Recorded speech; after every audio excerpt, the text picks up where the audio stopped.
This is Democracy Now!, democracynow.org, the Quarantine Report. I'm Amy Goodman as we turn from the Electoral College to the issue of voting from home and the question, can democracy survive the pandemic? That's the headline of this week's New York Times Magazine cover story. In it, reporter Emily Bazelon writes, quote, "2/3 of Americans expect the COVID-19 outbreak to disrupt voting in November, according to a late April survey by the Pew Research Center. A successful election will require some COVID-era changes. The main one is enabling tens of millions more people to vote by mail, also called absentee balloting. The terms are synonymous, than have ever done so before. It's also important to make adjustments to keep polling places open for people who don't have stable mailing addresses, a group that increases as people are uprooted during an economic downturn or whose disabilities, like blindness, make it hard to fill out a ballot unassisted," she writes. This comes as President Trump's son-in-law, senior advisor Jared Kushner, was asked by Time magazine this week if he thought the election would be held in November. Is there any scenario, including a second outbreak in the fall, where the elections move past November 3rd? That's too far in the future to tell. Nothing that I'm aware of now, but again, our focus right now is just on getting the country. Will you commit that the elections will happen on November 3rd? It's not my decision to make, so I'm not sure I can commit one way or the other. But right now, that's the plan. That's Jared Kushner being interviewed by Time magazine's Brian Bennett. Too far in the future to tell? Well, for more, we're joined by Emily Bazelon, staff writer for the New York Times Magazine. Again, her cover story asks, will Americans lose their right to vote in the pandemic? She's also the Truman Capote Fellow for Creative Writing and Law at Yale Law School. Also with us is Colorado Secretary of State Jena Griswold, who's quoted in the piece. Colorado is one of 5 states that send ballots by mail to every registered voter. We welcome you both to Democracy Now! Why don't you start with that, Emily Bazelon? Jared Kushner saying it's too far in the future to tell whether the elections will be held in November. So Congress passed a law in 1845 setting the date of the election on the first Tuesday after the first Monday in November. It's very precise. It would take both houses of Congress to change that law. It has nothing to do with Jared Kushner, and I assume that he didn't know anything about that when he tried to answer that question. So let's talk about your piece. You begin in Wisconsin, that amazing moment. Explain what happened with that primary. Wisconsin had a really difficult election on April 7th. There was a lot of confusion leading up to the election about whether it was going to happen. The governor tried to postpone it. He is a Democrat. The Republican-controlled legislature said no. The governor also proposed sending absentee ballot applications to all the registered voters in the state. The Republican legislature also refused to do that. The court went out. The election, challenges to the election went to the Wisconsin Supreme Court and the United States Supreme Court, and they refused to also postpone the election by splitting on ideological lines. So there were many, many more people trying to vote by mail in Wisconsin than had ever done so before. They went from 3% to over 70%. And that was really hard for local election officials to handle. They got behind on mailing out ballots. There were probably about 12,000 people who didn't get their ballots in time to vote. The other problem was there were cities that could only open a few polling places because a lot of their poll workers, a lot of them older, didn't feel safe working the polls. So you saw these very long lines of people trying to social distance, standing in line to vote. And unfortunately, there have been some coronavirus infections that were linked to the polls that day. How many do you expect? The last time I checked, it was over 50. Well, I want to ask you about that moment in the Wisconsin primary, which really laid bare the voting crisis that coronavirus poses here. The election took place, as you said, on April 7th, after this protracted battle between the Democratic Governor Tony Evers and the state's Republican legislature. After the state Supreme Court blocked Evers' ruling to delay the election till June, thousands of voters braved the statewide remain-at-home order and queued in these long lines to cast ballots. In Milwaukee, home to Wisconsin's largest African-American community, just 5 of the city's usual 180 sites were open. And what went viral? We want to turn to this clip.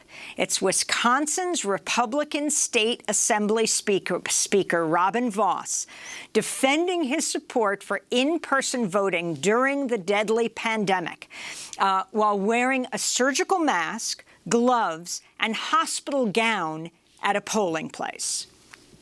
Everybody is here safe. They have very minimal exposure. Actually, there's less exposure here than you would get if you went to the grocery store or you went to Walmart or you did any of the many things we have to do to live in the state of Wisconsin. So that was Robin Vos saying it's perfectly safe. He's covered head to toe. Emily Bazelon. Right. So I think the response of a lot of voters was, you may feel safe because you have all the protective equipment you need, but we don't. And you have forced us today to choose between our health and safety and being able to exercise our right to vote. So let's take this national and what this means. What has to happen? The cover of the New York Times Magazine is a mask, and on the side of it is a little "I voted" sticker. And on the inside of the piece is a mailbox with covered in "I voted" stickers. Let's talk right now about the significance of mail-in voting in a way that people haven't felt perhaps the urgency before.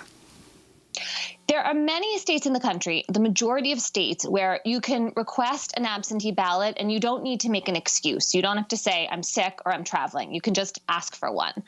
However, a lot of those states have never rolled out a huge mail-in election before. So Jena Griswold, your other guest, she comes from Colorado. Her state, she knows how to do this. They've done it before.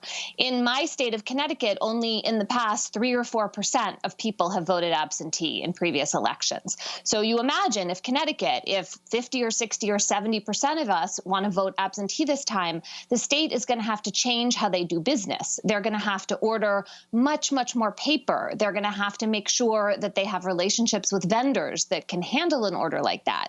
They need new machines to tabulate votes. They need to train election officials to verify signatures and make sure the ballots are okay to be counted. This is a huge task, and it's a logistical task. It's like planning for testing and tracing in the pandemic. It takes advanced planning and organization, and it takes a lot of money. And that is a big burden on the states that they are just starting to ramp up for. And they, as yet, do not have adequate funding for that from Congress. You know, Emily, I think for the first time, perhaps, most Americans now understand what supply chain is all about. Because when it comes to tests, when it comes to masks that have been so woefully inadequate in this country, what planning means. Again, the election is in November. So let's bring Jena Griswold into this conversation, Colorado's Secretary of State. Explain exactly how the system works in Colorado, Secretary. So we believe in accessible voting. So we have online voter registration, early voting for several weeks before Election Day, same-day voter registration, and then the big one, we mail a mail ballot to every registered voter. And to share with you the results, in just our presidential primary, 97.5% of Coloradans voted at home. Say that number again and compare it to how many people vote nationally in the United States? Sure. So in our presidential primary, 97.5% of Coloradans voted their mail ballot. And to put that into perspective, not only do we have the highest rate of registered eligible people in the nation, we also have the highest turnout rate consistently. So our presidential primary, we surpassed the turnout rate of every other state in the nation with almost nearly everyone voting their mail ballot.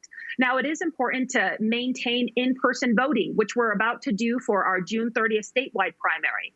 Because there are going to be some people who, for different reasons, just can't vote that mail ballot. But the bottom line is mail ballot needs to be expanded nationally as soon as possible. Wisconsin should serve as a wake-up call. If we do not expand national ballot, not only will Americans have to choose between safeguarding their health and casting a ballot, what I do fear that we're going to see is the pandemic used to suppress turnout. And if we have too low of turnout, that really affects the legitimacy of an election.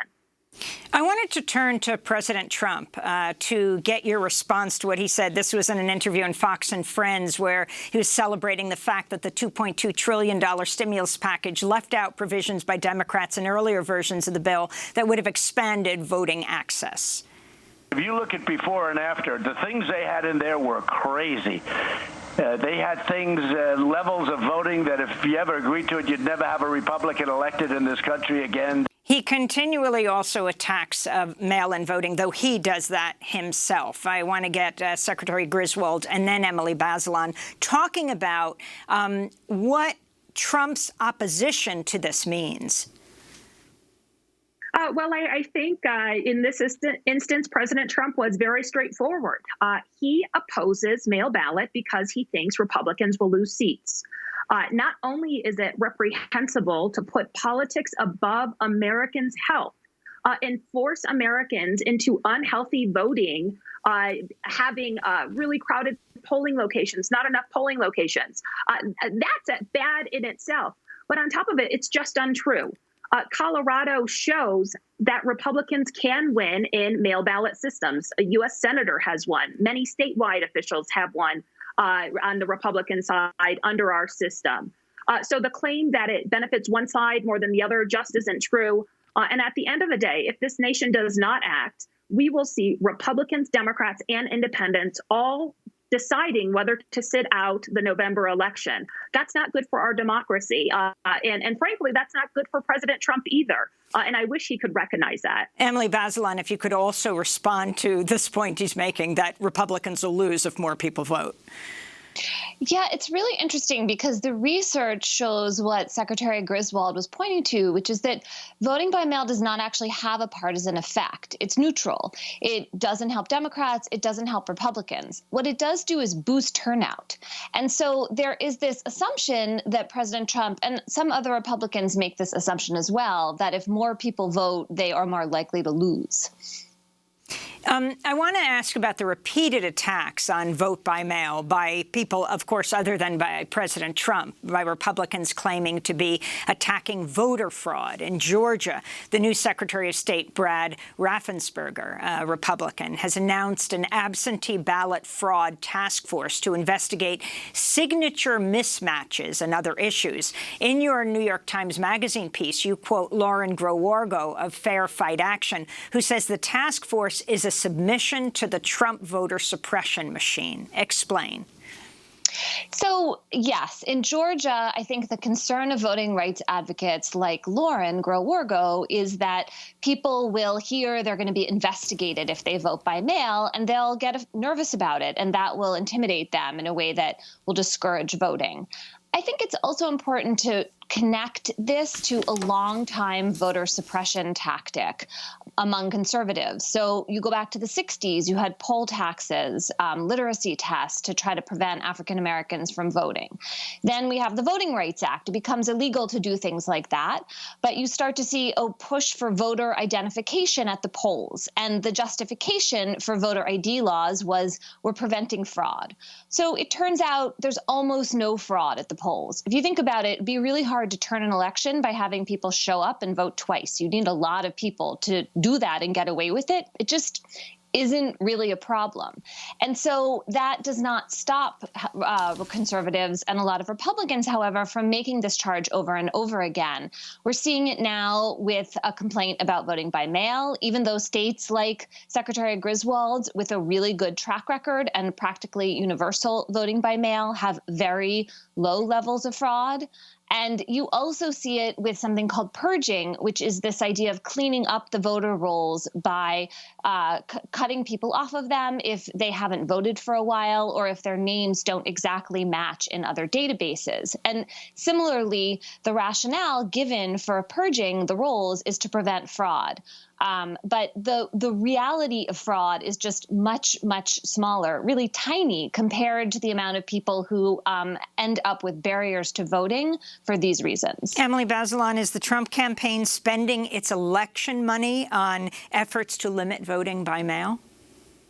There is at least 10, I think now it's up to $20 million that the Republican National Committee has set aside for lawsuits relating to the election. No, this is perfectly normal. The Democrats are spending money on lawsuits too, but the Republicans are doing things like challenging an all vote by mail primary in New Mexico, a conservative group challenging a similar effort in Nevada. And then we also are seeing the Republicans just gear up for election monitoring for their efforts on the day of the election, for the people who do vote at the polls, perhaps to interfere with their right to vote. That is something that has happened in the past. They've been blocked from doing what's called ballot security for many years because of a consent decree they agreed to in the 1980s. But that consent decree will be gone for the first presidential election in 40 years. And so that's another potential for spending this kind of money on. The military has been doing mail-in voting for what, 200 years?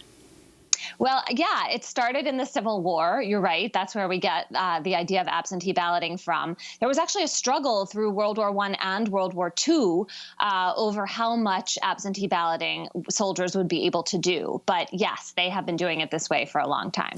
So let me conclude where we started with the title of your New York Times piece, Can Democracy Survive the Pandemic? Well, it certainly can.